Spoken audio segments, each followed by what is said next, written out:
Hi friends, કેમ છો? મજામાં? હું છું Ina Patel. Welcome back my channel. આજે આપણે રાજસ્થાનનું ફેમસ ફૂડ ટ્રેડિશનલ દાળ બાટીની રેસીપી શેર કરી છે. આમ જોઈએ તો રાજસ્થાનમાં તો ઘણું બધું ફેમસ છે. મતલબ એકદમ જો વર્લ્ડ હિસ્ટ્રી જોઈએ તો રાજસ્થાનમાં ઘણી બધી છે. ખાસ કરીને જેસલમેર છે, ઉદયપુર છે. મતલબ મેં આખી ઇન્ડિયાની જર્ની તો કરી છે, પણ જો મને કોઈ રાત્રે પણ જગાડીને એમ કે રાજસ્થાન જવું છે તો વારંવાર રિપીટ હું રાજસ્થાન જઉં છું, કારણ કે મને રાજસ્થાનની ઓલ્ડ હિસ્ટ્રી વધારે પસંદ છે.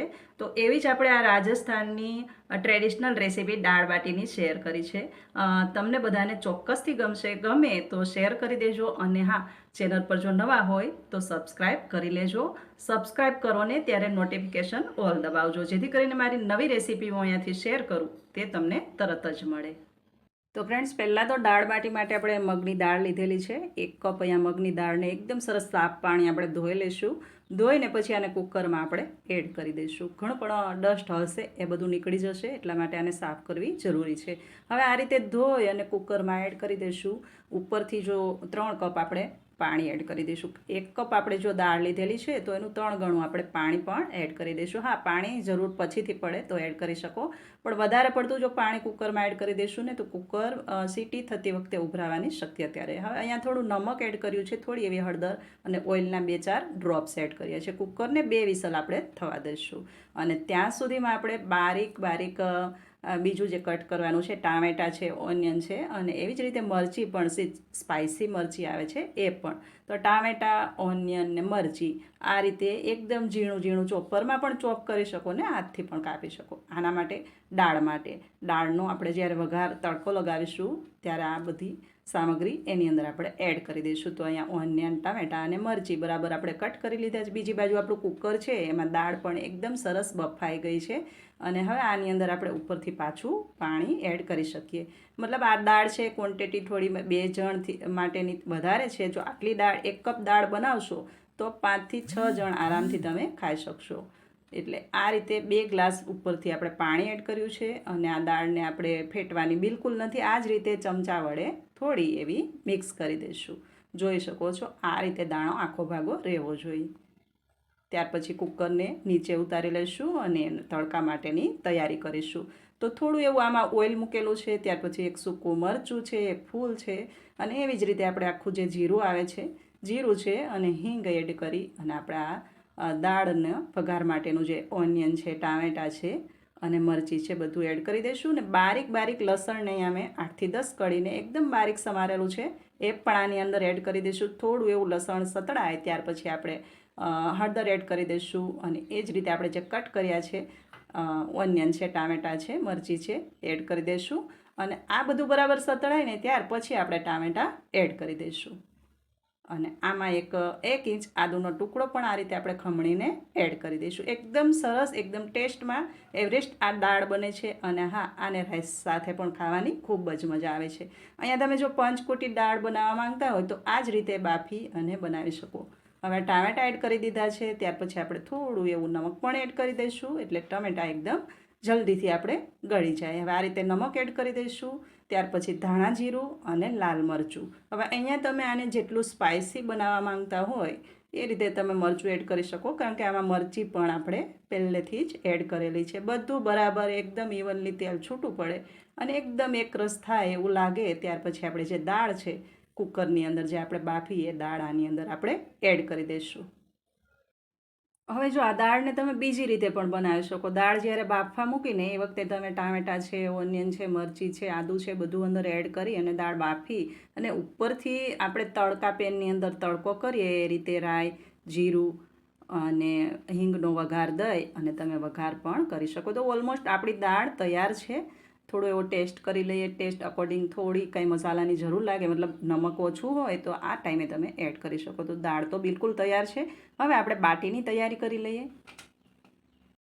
તો દાળ બિલકુલ તૈયાર છે, અને ઉપરથી આપણે લીલા ફ્રેશ ધાણા પણ એડ કરી દીધા છે, એટલે એકદમ સરસ ટેસ્ટમાં એવરેસ્ટ આપણી દાળ બનીને તૈયાર છે. હવે આપણે તૈયારી બાટીની કરીએ.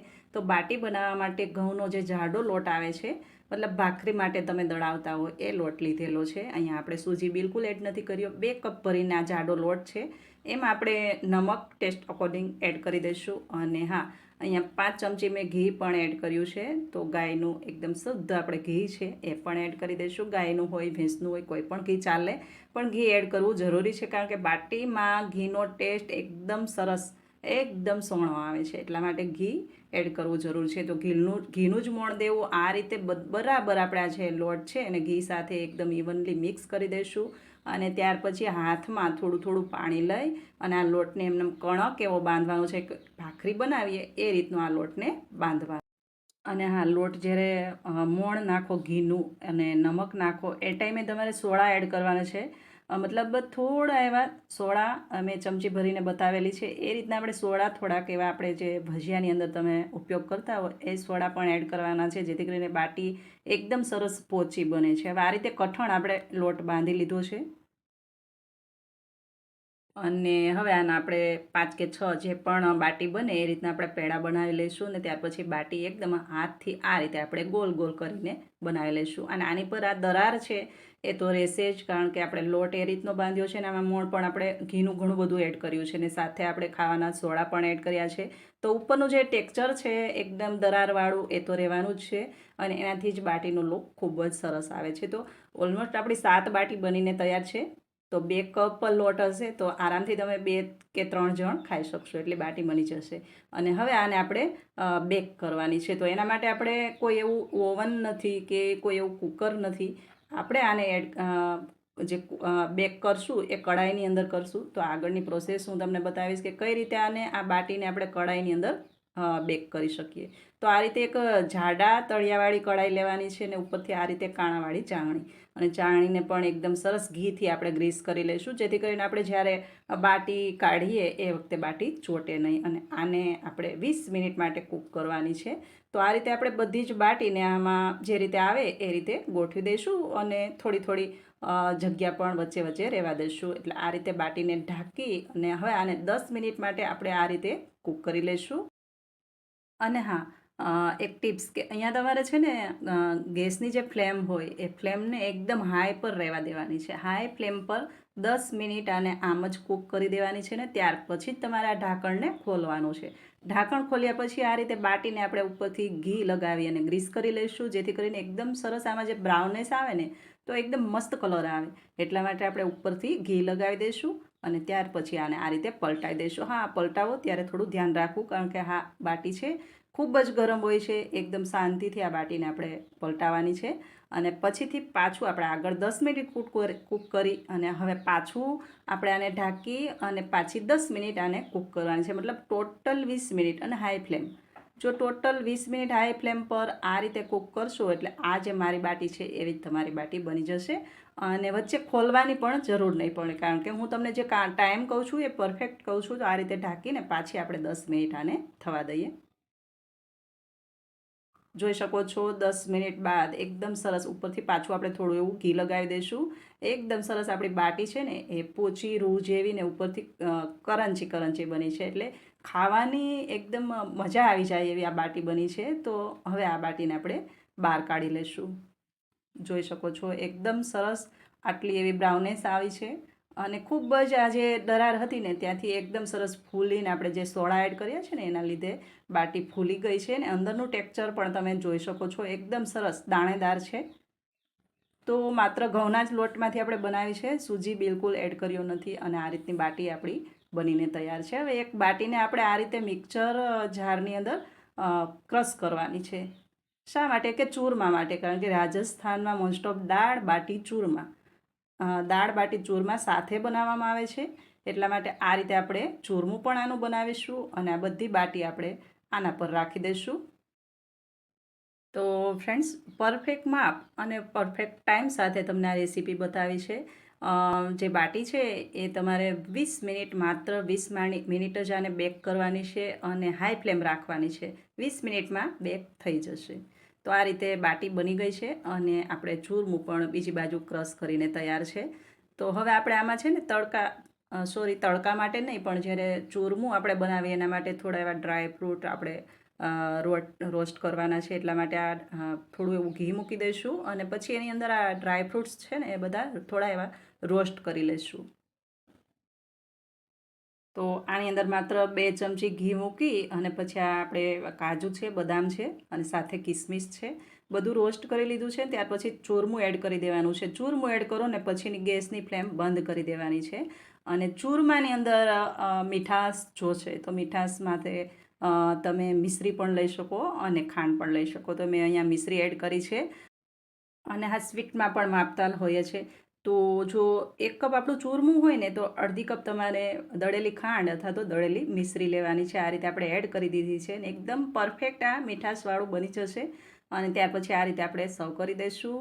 અને સાથે ઘી તો અવશ્ય હોય છે, કારણ કે ઘીમાં જબોડીને જ રાજસ્થાની બાટી છે એ ખાવામાં આવે છે.